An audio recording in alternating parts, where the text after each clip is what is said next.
most people understand like how your bodies respond to macronutrients, right? Proteins, fats, carbs. We all understand that our bodies will metabolize and digest those differently. Well, especially at different times of the day, right? I mean, anytime, you're eating a bunch of carbohydrates at night, especially excess carbohydrates that have a high glycemic index, that's not great for your body. I think most people understand that. It's not too dissimilar to this concept of light. If you're blasting yourself with blue light past a certain time, it's not going to be great. If you're indoors all the time, not getting any sort of natural light, full spectrum natural light, probably not a good thing, right?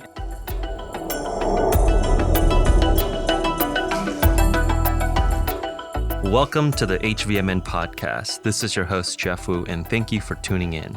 In modern life, most of us, me included, do almost everything under artificial light. Whether I'm at the office, I'm at the gym, I'm at the store, the modern light bulb allows us to not be beholden to the sun. And clearly that's a huge technological step forward for almost all aspects of human life. But have we gone too far? What if we're missing something valuable to our health and performance from sunlight, especially the parts of the light spectrum that are missing from artificial light?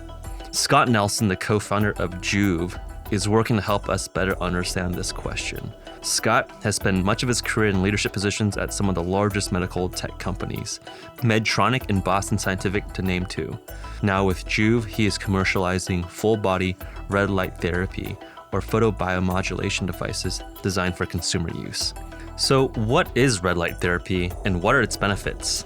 Some users report improved skin, accelerated muscle recovery, enhanced cognitive ability, even increased testosterone production. These are sweeping claims. The idea of shining a red light on yourself and getting all of this, is this too good to be true? I raise up this question and more to Scott, and we learn a lot about Joovv's approach to red light therapy and the science behind it. It's an interesting area of research, and I'm excited to see how this space grows. Enjoy the episode. Scott, thanks for beaming in. Great to have you on the program. Looking forward to the conversation and really appreciate you having me on the show. So your product, Joovv, a red light therapy photobiomodulation device, has been my latest toy. So thanks for sending that over about 1.5 weeks ago. I've been using it daily over the last 7-10 days, and we'll dive into that. But before specifically going to the meat of the conversation, I think it'd be good to give our audience a sense of your background. I know you have experience in medical devices. How is your journey going from, I would say, more traditional medical devices to something more on the cutting edge of human performance in the biohacking community, if you will? Yeah, in one word, I'd probably say interesting for sure, because it's there's been a lot of overlap, but also just a lot of new interesting areas to explore, kind of within the broader general kind of broader wellness community, which I can touch on. But to answer your question in short, I've spent my entire professional career in traditional med tech. So we actually, we were kind of chatting about this before we hit the record button here, but we relocated Joovv, our company, from Minneapolis about a year and a half ago to Southern California. But we were in Minneapolis primarily because that's, it's Medical Alley. It's the Silicon Valley of traditional med tech. And so more specifically, I've always kind of operated within the broader cardiovascular arena, peripheral vascular to be more specific. So think stents and balloons in your arteries or veins, atherectomy catheters, thrombectomy catheters. So very, very traditional medical device. And so Joovv is very unique, or red light therapy, I should say, is really unique in the sense that it's quickly being adopted sort of within the biohacking, longevity, general wellness circles. But it's also, you touched on it, you called it photobiomodulation. That's what, academics refer to red light therapy as. And it's a subspecialty of medicine supported by tons of peer-reviewed research. So it's kind of it's a very unique blend in the sense that there's a ton of clinical data, which is super exciting to me personally, just because I've always that's my background, but also it's super cutting edge and very much in the world of like biohacking and longevity hacks and whatnot. So it's a interesting kind of overlap between the two. Yeah. Did you come from more of a biomedical engineering perspective or more of a business side in terms of your medical tech experience? So my undergrad's in biology. So I studied science in school, but my experience on the medical device side has always been in commercialization capacity. So primarily business. I was most recently with Medtronic. It's the largest medical device company in the world. But Covidien was acquired by Medtronic, and so I led downstream marketing for the endovenous business at Medtronic, and that sounds kind of like the thing that's interesting about like true medical device or true med tech is that I led downstream marketing, but that's very much a very product centric role. It's really honestly more of a general business role than the kind of what most people think of marketing. Right. But to answer your question though, yeah, it's always my experience has always been on the commercialization side. A lot of the battle is commercialization technology, right? I think something could be very cool in a clinical trial on an animal model, on a cellular model, but can you really translate that into a human everyday person on the street? And I think that's like the big challenge with a lot of translational work. So no doubt. And I think that's been something that was interesting as I was looking at the literature. Like the space is not necessarily novel, as you're saying. Like a lot of people have been looking at the space from a medical perspective over the years. And it does seem over the last couple of years, perhaps due to your good work educating the world, that's more recently been in vogue. So interesting to hear that journey. But what triggered you to look at photobiomodulation? Obviously, if you came from more of a cardiovascular perspective, that's pretty far afield from shooting lasers at your face. Yeah, no doubt. It's vastly different. I wish I could say, I poured into the clinical data up front and I saw a very, niche that I thought, we could have strong product market fit. I wish I could say all that, but that's not how it happened at all. So I was knee deep in the traditional med tech world as we discussed, but actually my sister-in-law, Melissa, and then my wife, Liz, they actually purchased, and I'm using air quotes for anyone that's listening to this and not watching on video, but they purchased, quote, red light therapy package at a local local spa in Minneapolis that was advertising, red light therapy for all of the, the wide variety of benefits that you can get from this type of treatment. And they went consistently to the spa 4 or 5 times a week for like over the course of like 8 to 10 weeks. Actually saw really good results, primarily for skin benefits. So reduced eczema, reduced stretch marks, and that kind of thing, kind of traditional anti-aging stuff. They noticed really good results. We're kind of excited about it. But going to a spa or any sort of like commercial facility like that on a consistent basis is onerous, right? It's not overly budget friendly and really more, probably more importantly, it's just not very convenient at all. And so Melissa actually, she tasked her husband, Justin, who's an engineer, to like try to figure out some sort of device that they could use at home. And he started looking at devices, kind of building out some prototypes. And then we quickly realized that most products on the market were either like very small handheld devices, and there's a lot of those out there. Most of those are underpowered, so you're kind of limited to the treatment area, and also you have to use them forever in order to receive a clinically relevant dose of energy. And so there wasn't a lot of products at the time, and so he started kind of playing around with different prototypes.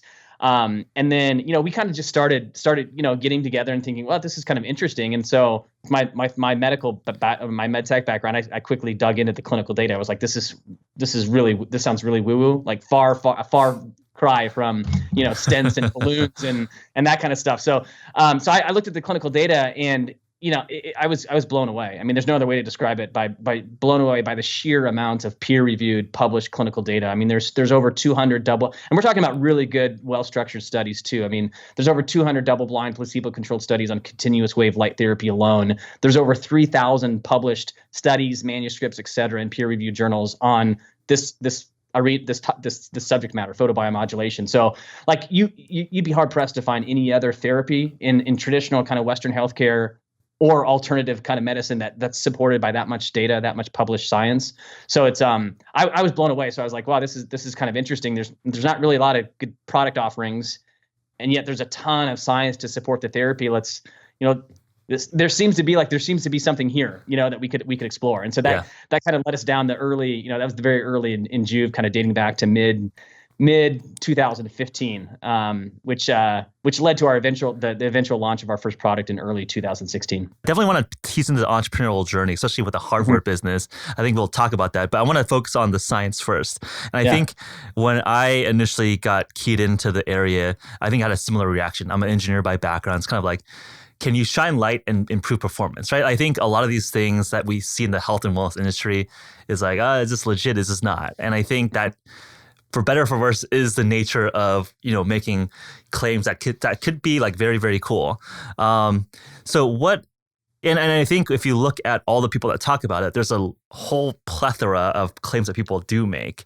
And like my sense is that the skin treatment data seems to be the most robust, but I'm not the expert in the room. I'm curious to get your perspective out of all the different claims where you have folks like Ben Greenfield talk about shining the light in his nether regions and getting testosterone boost, to muscle recovery, to skin, as you mentioned, to hair loss.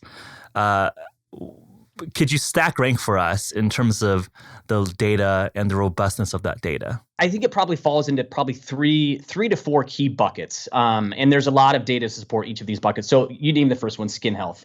In fact, that probably represents our largest patient base, even though that we don't overly promote our devices or the therapy in general for skin health. That is supported by a large amount of scientific data. So skin health. The other one would be muscle recovery and or athletic performance in general. And it's kind of surprising to me to this date that there hasn't been any other companies that have really sort of done what we've done and really kind of raise awareness for the legitimate science to support all of the athletic training and muscle recovery benefits that come with red and near infrared light therapy. And that's evidenced by the very quick adoption that we're seeing in the professional sports communities, college athletics, et cetera. Because I think those early adopters are always looking for an edge, and then they also have a lot of science to fall back on. Yep. So muscle recovery / athletic training would be another big bucket, and then the third one would probably be joint pain and inflammation, maybe quickly followed by sort of, if you want to call it, brain health, cognitive function, reduce symptoms from TBI and concussion related symptoms, et cetera. So that would probably be maybe the fourth one. So kind of joint pain and inflammation, followed by the reduction of or the enhancement of overall brain function. I'm curious to understand the mechanism of action of each of those different use cases. So I think to clarify and zoom in on specifically the technology you're working with, you're talking about a very specific wavelength of light. It's not just like shining a flashlight or some random, red light bulb on your body. This is a specific wavelength of light that you're targeting on specific areas in the body.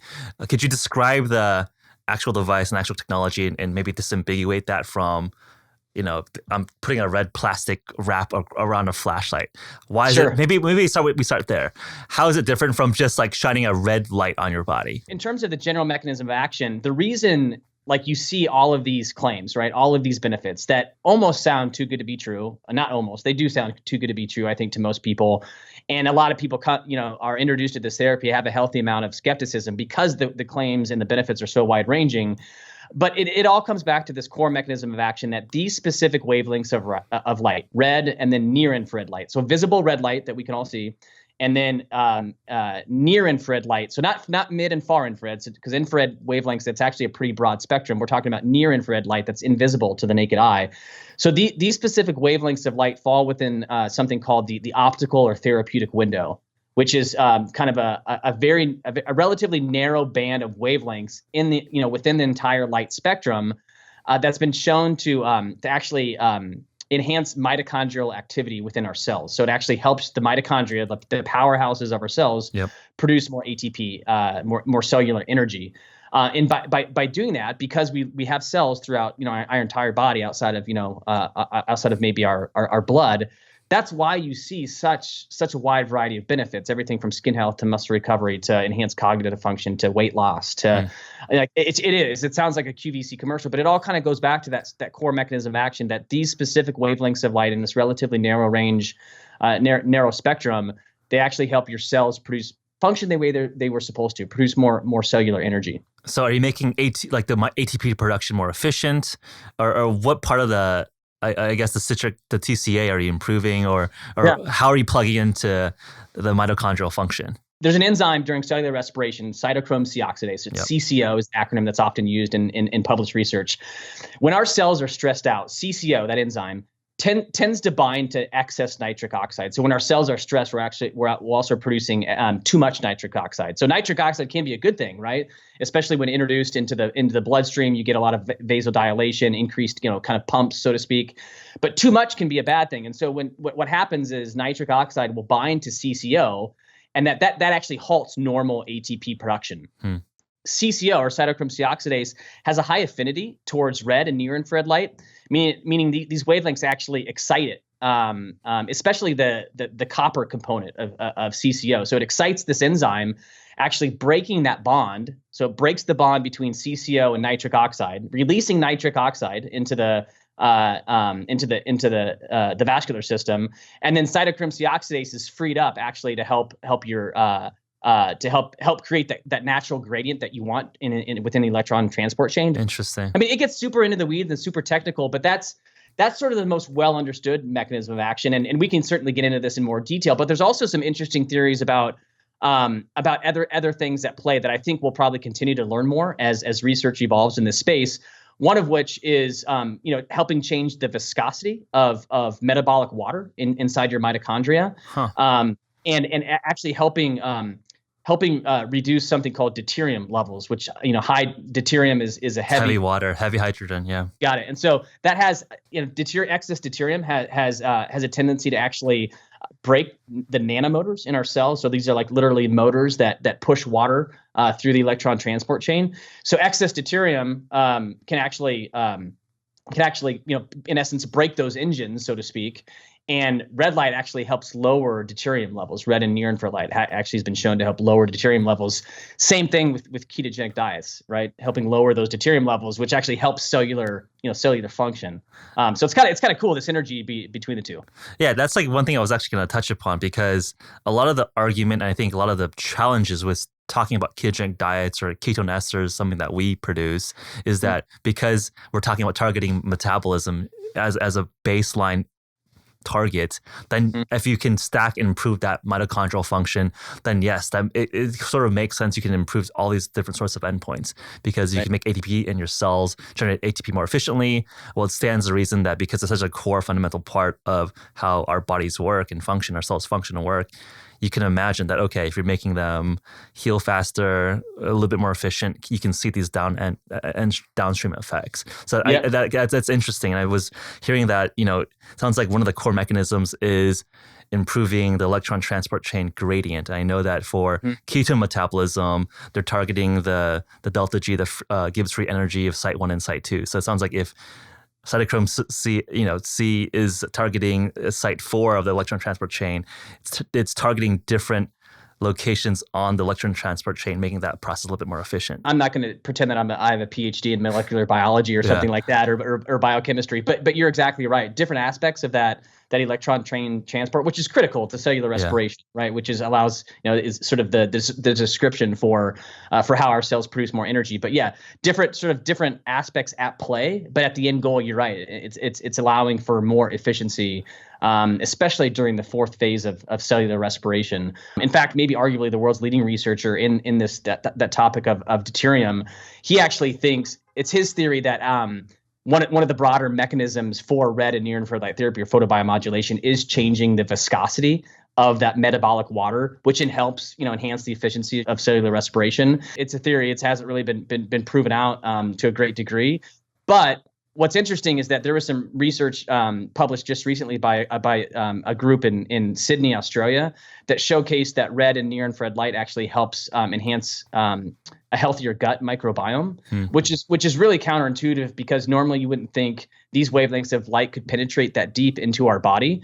But they suggested a different mechanism of action other than this ability to excite cytochrome C oxidase. And I think there's some strong overlap there, right? Because if you can actually if you're enhancing sort of the metabolic water within your cells, that has a lot of systemic benefits, which could include, enhanced, gut health. Right. So I think anyway, long story short, there's like some well understood mechanism, or like really one well understood mechanism, but there's also some different things that we'll unpack. Yeah. I must admit that I'm less familiar with the concept of metabolic water, so something that I'll look into. So that sounds like an interesting bedtime reading for me this week. Curious to hear or understand your thoughts around like the evolutionary mechanism of why red or near infrared light seems to be reasonable for our mitochondria. I mean, I can imagine that. I think, some of the comments that I got into my social feeds when they, some of our audience members realized that we're going to be talking, was that a lot of people use this for seasonal SAD, seasonal what's disorder. Yeah, and that makes sense from an evolutionary perspective. If we're indoors all the time, we're not seeing sunlight, we're not getting that red infrared light from the sun itself. That seems to be a big part of why I could see something like this make sense from an evolutionary perspective. Is that one of the kind of drivers here, especially as our lifestyles have changed? We're just stuck indoors all the time. And it sounds like, given that you're targeting just the red and infrared light, are you also avoiding the harmful effects of UV, UVA, UVB light? Curious to get your thoughts on that notion of the different ranges of light. One aspect of this discussion is the impact that just light in general has in our lives, right? Yeah. And I think it's greatly underappreciated, which I'll discuss in a second. The other one is like the different impact that various wavelengths have on our circadian rhythm or our circadian biology. So I'll cover that in a second. But the first one will lead into the second one. But this concept of like light, natural light and artificial light in general. And there's a pretty well understood stat that Americans now spend, over 90% of our time indoors under artificial light. That's a pretty dramatic change that's happened over the last, 50 to 75 years. And so, which is drastically different from like our ancestors, your and I, great grandparents, for example, they did not spend 90% of their time indoors on artificial light. They largely probably woke up to the sunrise, maybe went to bed during the sunset. And if they did use light, it was maybe incandescent sources with a low Kelvin temperature or candles or something like that. Right. And so this lifestyle, it is drastically different. And I think at first blush, most people would say, well, who cares? We just have better lighting tech, right? And I would say that's a good point. But you also have to think about it in perspective, like of sort of this evolutionary history, and can our bodies respond that fast to such a dramatic shift? Yep. I would, I'm biased, admittedly, but I would say no. And I think most people kind of in this kind of longevity biohacking sphere would agree. That's such a drastic change in a short amount of time. Our bodies, that's atypical for our bodies. And I think you would make the same argument for the ketogenic diet or just diet in general. Obesity rates, metabolic syndrome rates skyrocketing. Really, that has changed over the last 50, 75 years. So Totally. So I think it's a very parallel argument here. Yeah, and that segues into kind of the second aspect is like what's the impact on our circadian biology? And this is, it's interesting to see the sheer amount of research over the past few years that are beginning to showcase, especially blue light, the negative ramifications of excess blue light. I think probably most people that are listening to this have at least heard about this idea of wearing blue light blocking glasses at night. You have like the biggest tech players in the world, like Apple now, allowing you to sort of run sort of nighttime mode on your iPhone, et cetera. So we're seeing like pretty dramatic changes in this category, but the reality is that most of us at night still have a bunch of blue light, right, emitting from devices, and that's very foreign. Our especially when received through our eyes, that our circadian sort of clock, so to speak, it tells your body that it's midday sun. I mean, this is the same type of light that's emitted, from the natural sunlight, during a large stretch of the day. And so our bodies think it's midday sun, but in reality, it's like it's time to shut down. And so I think that's a very foreign concept. And I'm knee deep in this stuff, and it's still something that I have to be overly cognizant of. Like at night, like I'm going to throw on my blue light blocking glasses. I'm going to try to, we use light bulbs at our house that are lower in Kelvin, so more warm, a more warmer temperature. We're not extreme of like lighting candles and whatnot, but all of that matters. And I think most of the time it's just glossed over, this concept of are we getting enough natural light? And then maybe more importantly, what type of light are we exposed to during different parts of the day? Most people understand like how your bodies respond to macronutrients, right? Proteins, fats, carbs. We all understand that our bodies will metabolize and digest those differently. Well, especially at different times of the day, right? I mean, anytime, you're eating a bunch of carbohydrates at night, especially excess carbohydrates that have a high glycemic index, that's not great for your body. I think most people understand that. It's not too dissimilar to this concept of light. If you're blasting yourself with blue light past a certain time, it's not going to be great. If you're indoors all the time, not getting any sort of natural light, full spectrum natural light, probably not a good thing, right? And so I think if you kind of put it within that framework, that context, I think it begins to make a little bit more sense for most people. That makes sense. And I think I was really starting to get clued in on this concept talking to some of the folks at the at Oura Ring, where they're talking about different wearable devices. And for example, an Apple Watch, they'll be shooting green lasers as their way to detect heart rate variability. And that's an interesting concept. Like, do you really want green laser going into your bloodstream? It's just like, I think it's just early where people just don't understand the full ramifications of light on your body. So Yep. I think that's just a broader, interesting concept. I mean, if blue is typically associated with midday sun, what is red? Why is red so special? What is green? I think just from a subjective perspective, a lot of people say green is relaxing. Is that just subjective woo-woo stuff? Is there some data behind that? Can we disambiguate the types of light, and why did you choose to focus on red? I guess from the argument from cytochrome's C oxidase that there's a biochemical reason why you chose red, but I'm wondering if you have a broader, more evolutionary perspective answer to that question as well. One of our core theses as a company is to raise awareness for the legitimate science of light therapy and photobiomodulation. And when you look at the vast amount of peer-reviewed research, most of it's on that narrow spectrum of light that I mentioned earlier that falls within the optical or therapeutic window. And when you sort of begin to peel back that layer, most of the time the wavelengths of light that are studied are in the mid 600 range. So red light in the mid 600 nanometer range, and nanometers are just a way of measuring light. But it's mid 600, so red light in the mid 600 nanometer range, and then near infrared kind of in the low to mid 800 nanometer range. And so that's where the vast majority of clinical data demonstrates that those specific wavelengths of light have the greatest biological impact. That's not to say that green light, yellow light, et cetera, could have more relevance. It just hasn't been studied in great detail, and there's not a lot of studies that do showcase a strong biological clinical response at all. I think, in my opinion, I think that will evolve, and we'll probably begin to understand a little bit more about where we can best use green light or yellow light, et cetera. I think it's very, very early. I think we'll learn more, but there just isn't a lot of clinical data to showcase the why those wavelengths aren't really clinically efficacious. This might be kind of out of left field, but do you have a sense of the breakdown of natural sunlight? I mean, how much percentage of that is red versus blue versus other spectrum? It largely depends on your latitude, like where you live.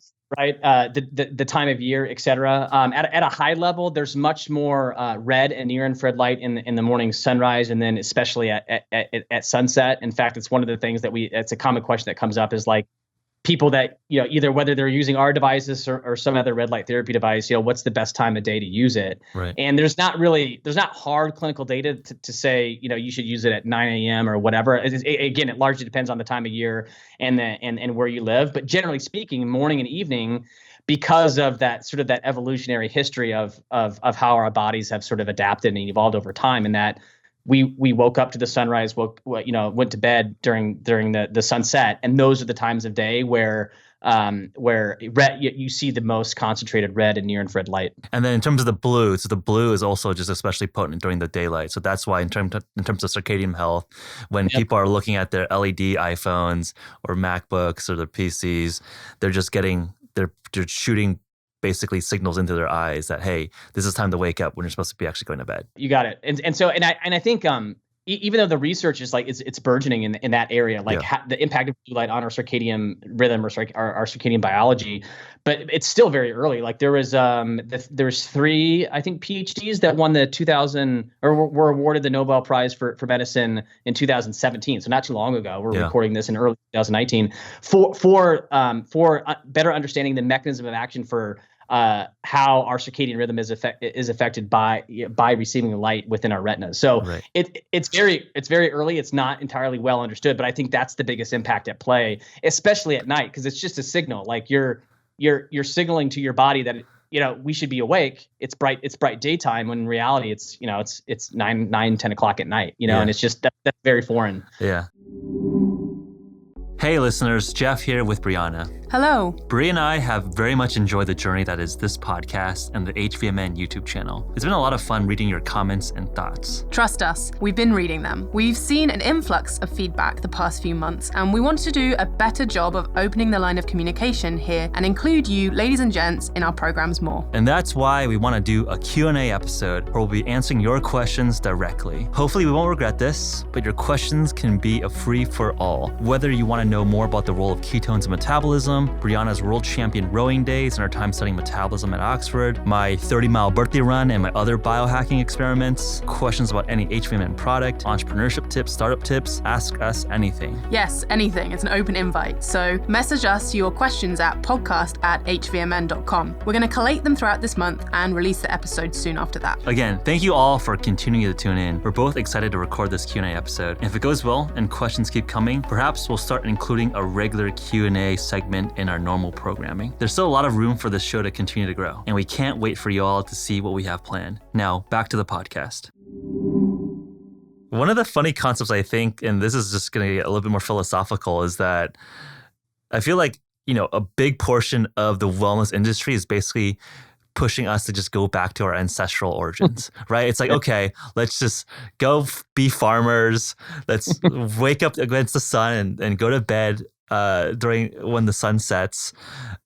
Obviously, given the direction of this conversation, we could advocate that would be one version of how we could live our lives. Mm-hmm. And you don't even need any devices. Just live like a farmer, like as we did 200 years ago.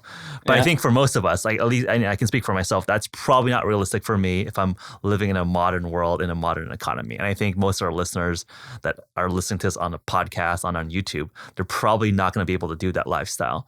And it sounds like Joovv is this nice solution where, yes, ideally we could run around naked, get all the red light and infrared light by the sun for free. Yeah. But we can't necessarily do that. And this is like, you've solved that problem where it's like, okay, the next best thing in terms of having this on demand is through something like a device like yours. I do think it's best that we're just more aware and more cognizant of yes, this MacBook that I'm using now, awesome technology, but let's be semi-aware of are there any downstream ramifications of using it too much, right? Especially during certain times of the day. And I think we're seeing this underlying trend, right? We touched on it a little bit earlier with Apple giving, on an iPhone, you can now change, you can, enter nighttime mode, so to speak, at night. So we're seeing this underlying trend of kind of being a little bit more cognizant, but I don't think it's terribly different framework than someone like Cal Newport, right? I'm not sure if you're familiar with his work. He wrote I think his first book was Be So Good They Can't Ignore You. Mm-hmm. And then he recently published a book on digital minimalism. So just, understanding this concept of social media can be great tool, but let's use it appropriately. Right. Yep. And so it's not too different than other sort of underlying trends that are going on kind of outside of biohacking and general wellness. But yeah, the reality is when it comes to light, if you're to the point where you kind of you're on the same track as this conversation that we're having, and you're like, okay, maybe there's more to the story than I understand about light. And you're like, well, I don't get enough natural sunlight. I'm in an office all day, or I live in a part of the world that just we don't get a lot of sunlight. Right. That's most of us, like me included. Even though I live in Southern California, it's still I'm not going to go outside naked, and work all day. Right. It's hard indoors hard right now. Yeah. Yeah. It's hard to see. Yeah, it's raining. It's raining here. It's hard to see my laptop when the sun's too bright. I'm just not going to there's still work to be done. You know what I mean? Yeah. But at the same time, that's where, a high quality, high powered red light therapy device can be really beneficial. It's not too different than, supplementing your diet with, ketones, protein powder, or some sort of a green juice or something like that. You're giving your body what it needs in a very concentrated dose. That's pretty easy to comply with. Yeah, I'm curious to see how your community has evolved. So it sounds like, from your sister-in-law and your wife, it was focused more on skincare. And obviously it sounds like you've tapped into the human performance space, the athletics, potentially, it sounds like a very similar journey from us in terms of, going from ketones, from fasting, ketosis, and then if you're tapping, again, something so fundamental to metabolism, there's so many different applications from human performance, military applications, longevity applications. Curious to get a sense of how this journey has unfolded over the last couple of years in terms of skin to everything else you're engaging with now. I'd be lying if I said it wasn't a business challenge of ours, right? Yeah. It's such a wide demographic or wide audience to serve, and it's as a bootstrap startup, you don't want to isolate any sort of audience, but it's hard to serve one thing to everyone at the same time. So there's definitely business challenges there that it'll still be the onus is on us to try to solve for that. But to kind of go back in time a little bit, we out of the gate, we were trying to find product market fit. When we first kind of were developing some early prototypes, we really wanted to optimize our devices for three things. One is making sure it delivered the clinically proven wavelengths of light and being transparent about that. Ironically enough, there's still a lot of light therapy manufacturers that don't tell you what wavelengths are delivered from the device, which is a completely foreign concept. It's like going to buy a car and they're like, we can't tell you the horsepower of the engine. Right. It's like, what do you mean you can't tell me? Like that's pretty important. So wavelengths and then power. So this is something that we still continue to differentiate on. Is we wanted to deliver a clinically relevant dose in a short amount of time. We don't want people to have to use our devices for 20, 30, 45 minutes a day to get some sort of benefit. Ideally, It was like 10 minutes or less. And then the third one was treatment area. And I mentioned this at the outset of our conversation. Is most of the red light therapy products are pretty small. They're small little handheld devices. And when you look at the science, it's clear that full body light therapy or full body photobiomodulation is important. In fact, it's one of our core beliefs that everyone should be using full body light therapy or full body photobiomodulation. So it was those three things: wavelengths, power, and treatment area. And that's what we designed for. But having said that, we were like, let's try to find product market fit. LED therapy has been around in the skincare industry for a long time.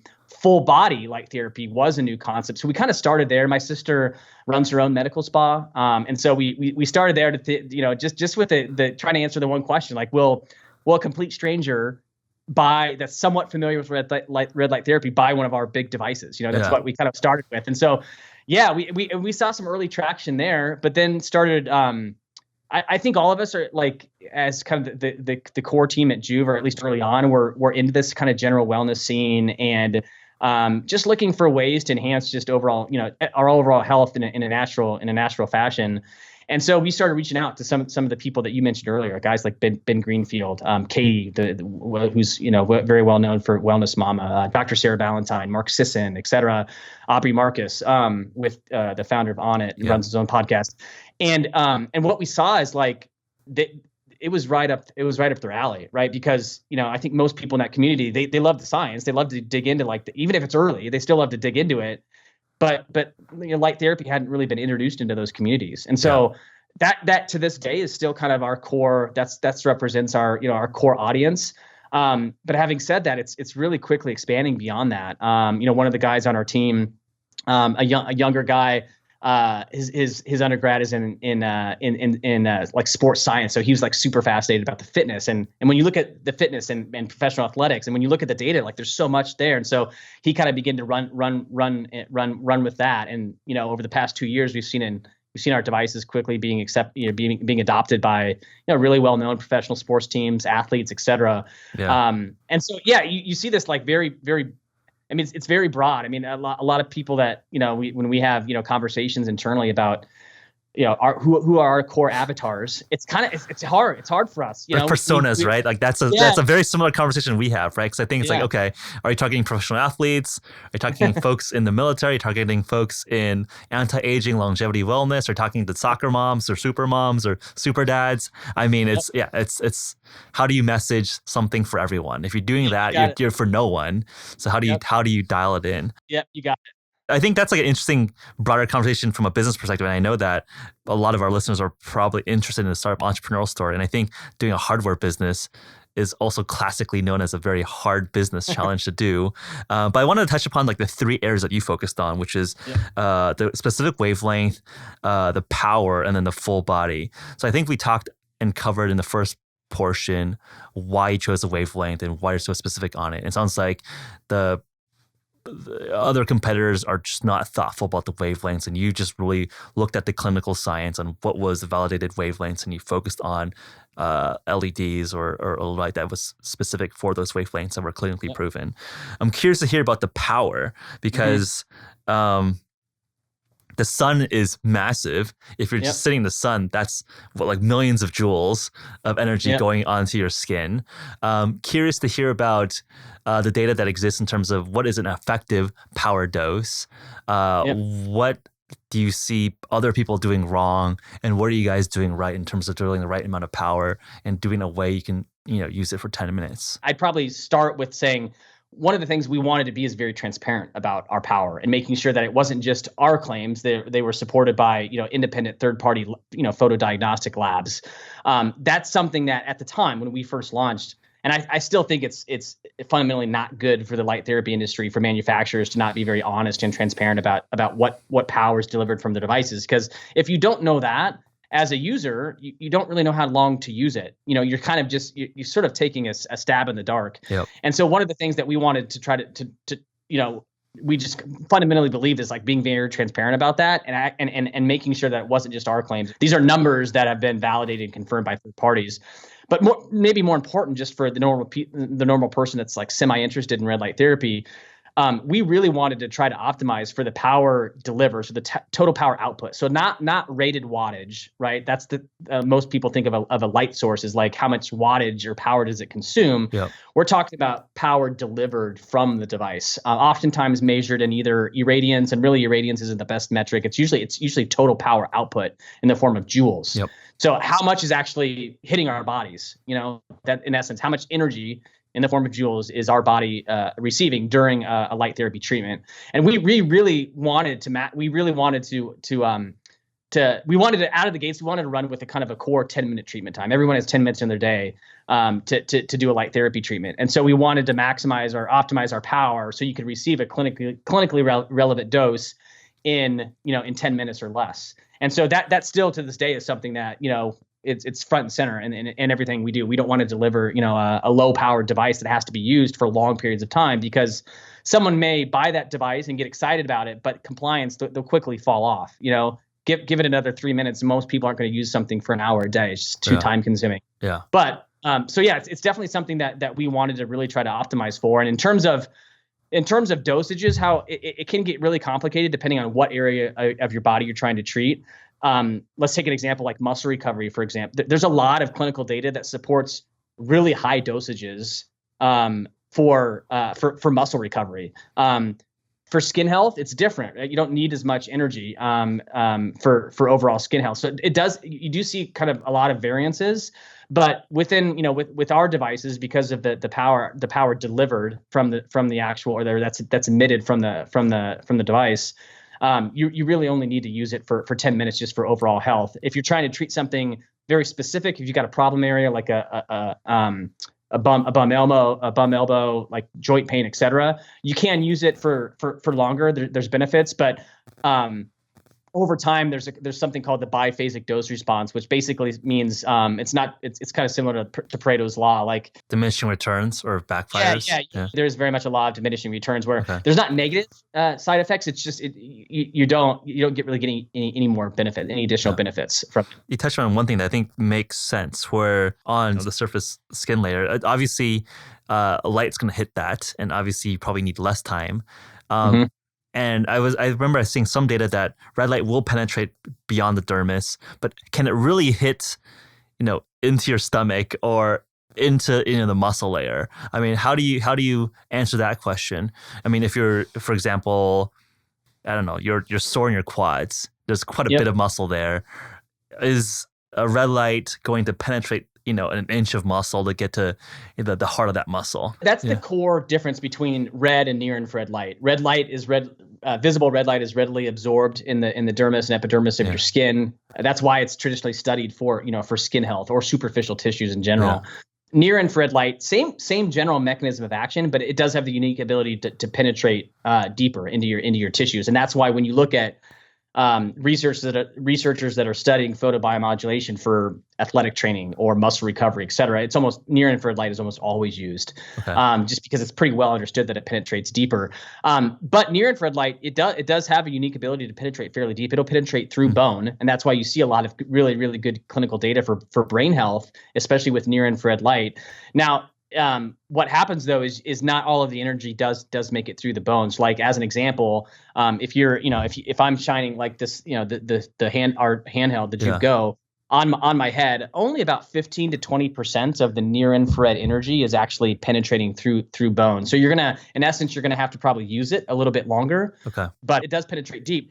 Gut health, that's super interesting. I actually suspect that the concept, full body photobiomodulation, because you get systemic kind of irradiation of your vascular system. That may be very well why you'd get other benefits that are where normally they'd be limited to penetration. So that's very much a theory, and we hope to kind of eventually prove that out over the years. But I do fundamentally think that the aspect of full body light therapy is ideal, and that's why that's one of the things. That's why we've designed our devices the way that we have. Is we want someone to be able to start with something small and then build onto it over time, so they can reap the benefits for their whole body in a short period of time. So if I have a bum elbow, why do I need to shine my entire body? Why can't I just like put the Joovv Go on my elbow and leave it on for 10 minutes and call it a day? Yeah, full body light therapy is very new. Like we were actually one of the first companies to actually commercialize a full body device. So it's very new. We're actually in the process of actually putting together studies right now that where you'd have your control arm, which is using a targeted handheld device, and then the other arm of the study would be using full body light therapy, because we do fundamentally believe these benefits will be showcased, in a clinical study, but it hasn't really been demonstrated to date. But having said that, when you think about exposing more of your tissue to these wavelengths of light, you're basically it's that many more cells, that many more tissues, right, that are producing more cellular energy. And so those systemic benefits, in theory, could be much more wide ranging. And it's kind of one of the things why we believe, we've seen such a good response with our customer base, is because most of them are using full body light therapy. Right. And so we do think those systemic benefits are there, but we're really looking forward to kind of proving that out. It stands to reason. I think it makes sense, right? If you make the entire body more optimized, it's probably gonna localize more of that energy or that repair function in that localized area, which stands to reason. I remember in the early part of the conversation you mentioned something about TBI, which is an interesting area for us, especially with ketones and the potential for ketones for TBI. Curious to understand the data and your excitement about TBI with red light therapy. Obviously, from a mechanism of action, why we think ketones are effective for TBI is that there's that blunt impact, there's that actual trauma center. Those cells are pretty much going to die, but everything around it, the penumbra, there's a dysfunction in glucose uptake. There's catecholamine release. So the energy production of everything around the cells that can be rescued, they have a lower energy state. So that's why ketones could potentially go bypass that glucose dysfunction, uptake dysfunction, and jumpstart the energy deficit. Curious, and it sounds like from a red light therapy perspective, obviously you're targeting ATP production as well. So I'm just wondering, do you imagine there's a similar mechanism of action in terms of supporting ATP production when there's a TBI? I think it starts there, right? Helping your cells function and produce more energy like they're supposed to. Yeah. But also red and near infrared light actually helps.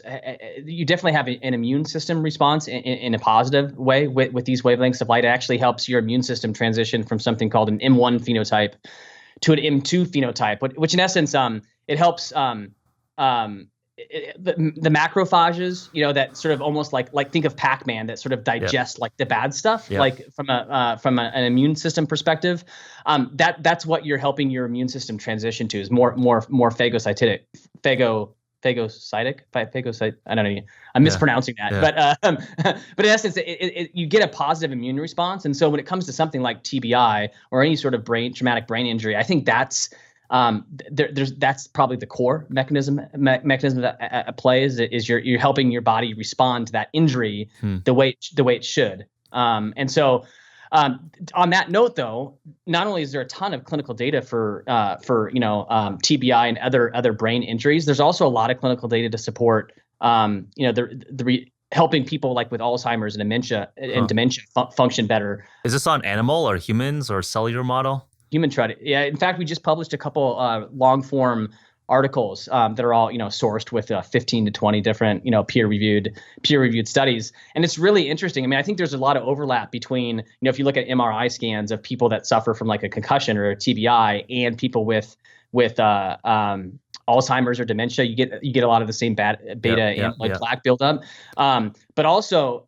Beyond just like injury related, there's also when you just look at healthy patients too, most people experience better overall cognitive function. So a better, more improved memory, better reaction times, et cetera. I think the latter probably speaks more to just your body's ability to tap into that energy, those increased energy levels, whereas the kind of the injury response is probably more immune system related. And this is human data, and you have people just shoving a red light photobiomodulation device, I guess, in their skull, just like shining it into their brain. Yep, it's as simple as taking one of our handheld devices, or I'm standing in front of one of our full body devices, but getting up close to it and letting the light do its work. And I would argue for some of those benefits, those cognitive benefits, near infrared light is probably a better wavelength because it'll penetrate the skull. Yeah, because it has a greater propensity to penetrate through bone. But it's that's an area that's super interesting.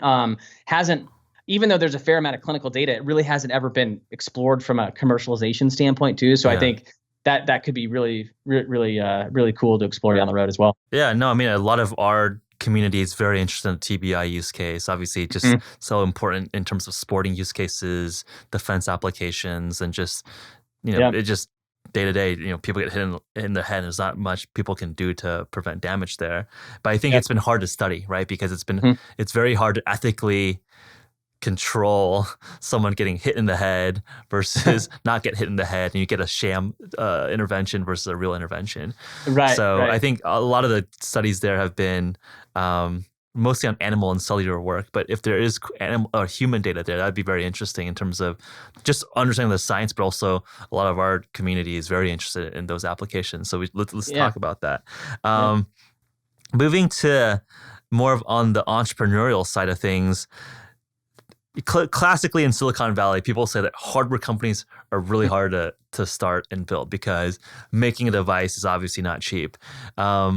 Curious to learn about the business journey as you mentioned, bootstrapping this from the early days to moving out to Southern California. Yeah, you're right. I mean, a physical product it's not an easy lift. You know what I mean, in terms of the capital required. It's also we're technically operating within a regulated environment, right? FDA and more specifically CDRH does oversee light therapy. I mean, their take, at least right now anyway, is fairly basic, but we still have to be responsible for that if they come knocking on our doors, and want to audit our production lines or manufacturing lines and whatnot. So we still have to presume that could eventually be the case, and we've got to have our regulatory things. Those I's need to be dotted, those T's need to be crossed for sure. I've never successfully raised capital myself. Attempted and had various projects fail. I think as of right now, like we're fortunate not to have had to raise capital. It's been an interesting ride. I think, I think you guys have raised money from some well-known VCs. I think maybe some of them would probably argue you could have grown even faster. If you would have had some gasoline to pour on the fire, maybe in our early years. I think there could be an argument for that. But it's definitely been a kind of a careful towing of the line between investing in capital and sort of back end operations, quality, regulatory, et cetera, while also focusing on how do we actually effectively commercialize this. And so it's been it's month by month. You know what I mean, trying to make some of those calls. But I think I oversee all of our commercialization efforts, and so I think the fact that I feel like we've done things the right way. Some of it sort of was intuitive. Some of it was I think the nature of light therapy and other companies haven't really done a good job of raising awareness for the science of it, the legitimate science of it. So there's a lot to work with. It just needed some decent business chops behind it, to kind of tell that story in a more Web 2.0 environment. You know what I mean? So, but I guess where I was going with that, 2.0 or 3.0 or 4.0 now? I mean, exactly, which web are we on? You'd be able to answer that question better than I could in SF. But yeah, I mean, I think we're at it, like, as a company though, when purely from a commercialization standpoint, like we don't allocate a large budget towards paid media as an example. So we're not highly leveraged in that area. Like when you look at kind of our core channels, it's good partnerships with, influential people like Ben Greenfield, like Katie with Wellness Mama, Dr. Sarah Ballantyne, et cetera. So I think those have been crucial to our success, those relationships, and they're good people too. And so it's been enjoyable from that standpoint too. And then also like just like I mentioned this earlier, we're first and foremost kind of a science first company. And so there's a ton of data and science to work with, and within the red light therapy category, we've just had to bring it to light. And so, just organic SEO and how we rank pretty well just from a content perspective in general. That has a super long tail. Once if you started off kind of on the right foot, and so that's been very beneficial to our growth as well. So we've been fortunate to grow at a nice pace where we're not too leveraged from a capital perspective, and we're not like highly leveraged on with paid media as an example either. Right. Sounds like healthy growth, which is good. Yeah. Nice. I think that's like what most businesses should be like. It's like, okay, can you grow profitably, sustainably? Yeah. And you don't want to be this like crash and burn type of business where like you spend hundreds of $1 million on Facebook buying ads and and you make $101 million. That's not that interesting, right? Right. You mentioned that you were looking at doing some additional science down the line. So what are clinical areas that you're most excited about? Can you give us a preview around either studies that you're helping support or products or areas that you're excited about in 2019? I mean, give us a sense of what you have in the pipeline here. Yeah. So the latter to answer the latter question, we're acutely focused on making our products and really light therapy just more convenient and easier to use. So that will always kind of be front and center, is like, how can we make this a more enjoyable, convenient, easier experience for the end user? So at the end of the day, they're using it consistently, because that's what we want. If we're getting someone to use light therapy on a consistent basis, we fundamentally believe they're going to experience benefits. It's good win for them, good win for us, because they'll eventually want to use full body light therapy, which is one of our goals. The former question, the clinical stuff, that's more of a personal passion area for me, especially this overlap between sort of traditional Western healthcare and medicine, and then this very consumer driven wellness category as it pertains to light therapy. And so that's super interesting. And I think, just to get more pragmatic, we've got some work that we're doing at Mayo right now that will soon be published related to stem cells. That's not in human stuff right now. That's just it'll be interesting nonetheless. So that will soon be published. We're doing some work with a group in Minneapolis actually right now that with our devices. In fact, we just got IRB approval fairly recently, looking at kind of the brain health category, specifically Alzheimer's and dementia.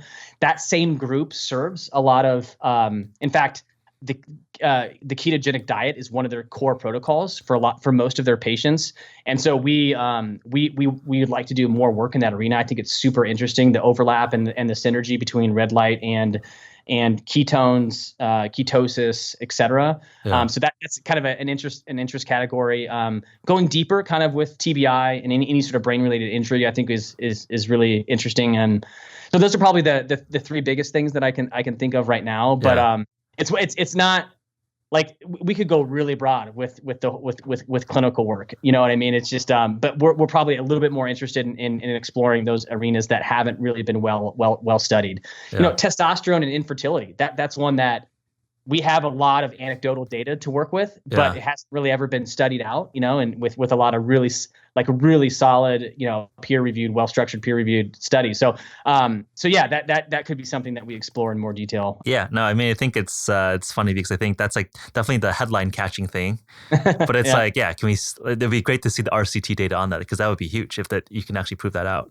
No doubt. If Scott and Joovv's full mission is realized, what does that future look like? Does that mean is this like we wake up every single morning, our nightstand has a full body Joovv machine and we just hit on, and that's how we start the day? How do you see this changing culture? How do you see this changing how people live? I think there's an overarching mission, which is just making making people more aware or more cognizant of the impact that light light in general has on our overall health. So that's one. It's very top of funnel, very, very high level, but that's a big win of ours. If people listening to this can just have a greater appreciation for trying to get more natural light in their day, and really maybe more specifically trying to avoid a lot of excess blue light at night, and kind of beginning to understand the health consequences of that. That's a huge win for us.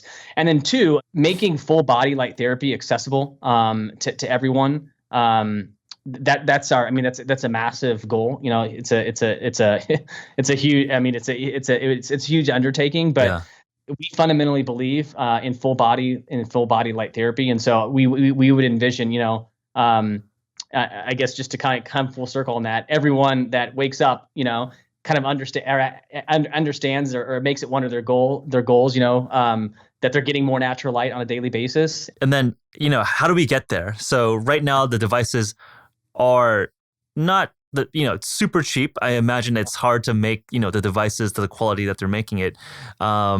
What are the challenges there?